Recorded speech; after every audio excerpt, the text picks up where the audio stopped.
and damages to her ex's car. Judge Boyd had to step in and explain the difference between a mistake, like grabbing the wrong umbrella, and calculated revenge. The police report reveals this was actually a case of obsession and rage. Watch closely as Judge Boyd dismantles the excuses and delivers a lesson on self-worth. Calling 2024 CR 010930 State versus Samantha Guidara. Can I have parties announced for the record for the state? Yeah. Defense? Kayla Dietrich for Samantha Guidara. And are you Samantha Guidara? Yes, ma'am. All right. Have both parties had a chance to review the PSI report and TAP evaluation? Yes. Any objections? No, Your Honor. All right, you entered a plea bargain agreement on January 6th. According to the plea, punishment is be assessed at $2,000 fine. State recommends deferred adjudication. There's to be restitution of $6,292.70 to Mitchell McCain. It's the court's understanding that that amount has been paid. Is that correct? That's correct. All right. Is there anything you wish to say on behalf of your client? No, Your Honor. Anything you wish to say? No, ma'am. All right, you want to raise your right hand for me? Do you solemnly swear or affirm the testimony you give will be the truth and nothing but the truth, so help you God? Yes, ma'am. You can lower your hand. State your name for the record. Samantha Guidara. All right, so why are you keying this guy's car? It was a mistake, and it was. No, it wasn't a mistake. A mistake is you take somebody's umbrella thinking that it's yours because they're both black umbrellas. Keying somebody's car is not a mistake. So why are you keying the car? I was being taunted by my ex about our situation, that we were separating, and he was sending me videos and pictures of just other women and in our own, like in our home, that we lived together during that time and during that night. That's not what the police report says. The police report I'm reading says that the victim in 01 returned from a night out and the victim parked his vehicle in the driveway of 01's residence. While at 01's residence, 01 received an alert on his video camera. 01 looked at his video camera and observed his ex-girlfriend in the driveway of his residence. 01 was speaking with D1 through the camera, your D1, and D1 believed that another female was at the location, as D1 believed the victim's vehicle, which was parked in the driveway, belonged to a female. Victim in 01 continued watching the video camera and observed D1 walking around victim's vehicle, keying victim's vehicle in the process. Here comes the truth. The defendant claimed it was an accident, but the video evidence proves she was stalking the house, waiting for the perfect moment to strike. This wasn't a mistake. It was calculated revenge. This is what I don't understand. So it says in here that you thought that was a female's vehicle. Yes, I don't ma'am. understand why women think that other women owe them any type of loyalty. Why is the go-to for women when they think somebody's cheating on them? Well, let me attack the female. You shouldn't be attacking anybody, honestly.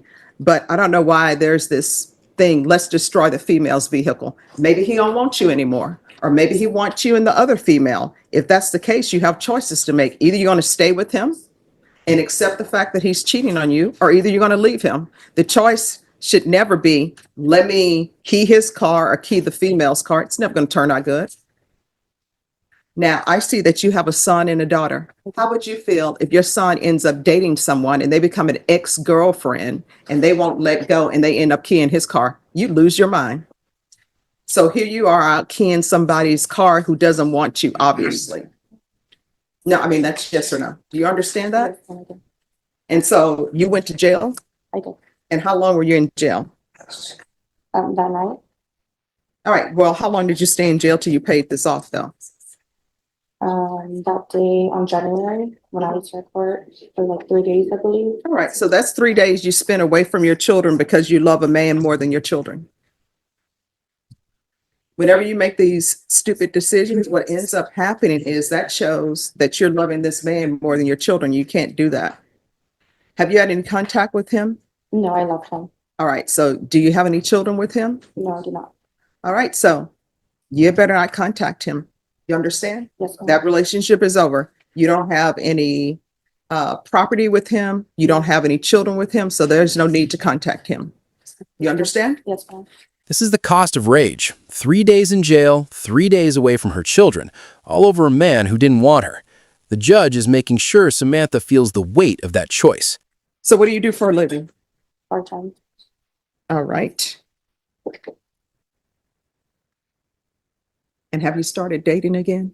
No, I have not. Okay, that's a good thing. You're going to have to get an orchid. And I tell everybody this who have relationships problems, because orchids teach patience. They have some beautiful orchids out at the HEB. I just saw some when I went there. I'm like, wow, they're so beautiful. They're in bloom. You need to get that orchid. They're inexpensive. I think they have a coupon too, so it's less expensive. Get that orchid and keep that orchid. And it comes with directions. Read up on it, how to care for it. And once those leaves fall off, if you can get that same orchid to bloom again without losing your patience, then you'll be ready for relationships. Because with orchids, you can read those instructions. Like it says, indirect sunlight. You put it in indirect sunlight. Next thing you know, the leaves are burning. Somebody's like 3 ice cubes. Then you learn, nope, it doesn't take 3 ice cubes. So I don't tell people to get orchids to be flippant. It's just that orchids require patience and care. And that's the same thing with relationships. And if somebody is cheating on you, you have 2 choices to make. One, you either accept it and confront them and say, hey, you're cheating on me. And then their choice is to continue to cheat or either say, all right, I'm sorry, I'm not going to do it again. But those are your choices. Your choice is not to go and key some car, because then you end up here. You understand? All right, this is what the court is going to do. There's a $2,000 fine that will be probated. Regular reporting by Zoom or in person. Regular random UAs. Proof of employment within 30 days. There should be no employment as a home health care provider or with minors. There should be no contact with Mitchell, MITCHELL, McCall, MCCALL. There should be 3 years deferred adjudication, 200 hours of community service restitution. I'm going to require parenting classes. Once that's completed, 100 hours will be deemed satisfied. How far did you go in school? I graduated. All right, what do you want? What did you plan to do with the rest of your life? Do you like bartending? Do you No. plan on, what do you want to do? No, I'm a real estate license as well. I just haven't used it. Okay. And then there's 100, I'm gonna require anger management. And once that's completed, the remaining 100 hours will be deemed satisfied. There's gonna be field visits 1 time per month for 6 months. And the court will show that the restitution amount of $6,292.70 has been paid in full. Probation, is there anything else? I got it. All right. Is there anything else you need from the court in order to be successful? No, ma'am. All right. Did you review the document? Let me see if I have it here. Entitled Trial Court Certification of Defendant's Rights to Appeal with your attorney. Did you understand it and sign it? Yes, ma'am. All right, because this is a plea bargain agreement, because I followed your plea bargain agreement, and because you waive your right to appeal, you do not have the court's permission to appeal. We can go off the record. So I put you down for 3 years deferred adjudication. If you complete everything early, I'll consider early termination. Whether you're on for the full 3 years or not is completely up to you and your actions. Do you understand? Yes, ma'am. All right, make better choices. You got children to consider, okay? All right, good luck to you. Thank you, Your Honor. You're welcome. Samantha Guidara walked in with excuses, but she's leaving with a heavy sentence. Judge Boyd handed down 3 years of deferred adjudication, anger management, parenting classes, and over $6,000 in restitution, which thankfully has already been paid. This wasn't just a court case, it was a life lesson. The moral here is simple. You cannot key your way into someone's heart, and revenge only ends up hurting your own family.